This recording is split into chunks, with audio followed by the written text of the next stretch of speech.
membaca surat karena asyik dan bagi peruh bacaan hingga mengganggu oleh nyam menyoleh ke turut-turut baca semayang. Maka dalam praktek semayang imam diutamakan yang malim fikih bukan kari.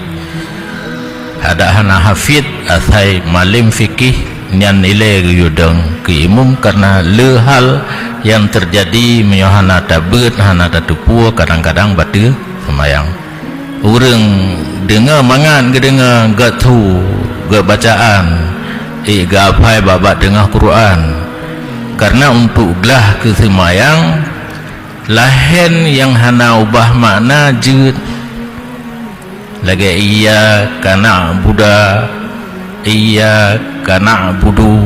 iya kana budi nyambal heboh barih jut hukum fikih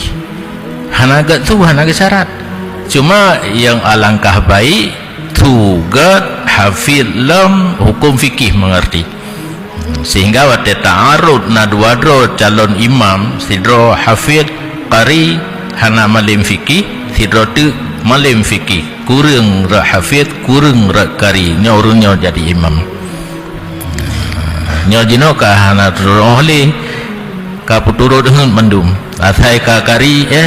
asai ka hafid itu nyo ka habis hukum yang penting karena dalam hukum syarak yang gedahulukan imam orang yang mengerti hukum kan orang hafal Quran kan orang yang gatu untuk dengar katanya mau memiliki tagai kagak tu kalau panjang baca ayat kan menyetengok tiradang yang batu wudu yang han batu wudu tengok tiradu dan penanyan baik urung pijutan urung masa bacut baik mengisi isu menyesiradang tengok batu semayang kepuagat tengku imam baca Quran teman makmum kabeh batu semayang sidro ketinggai.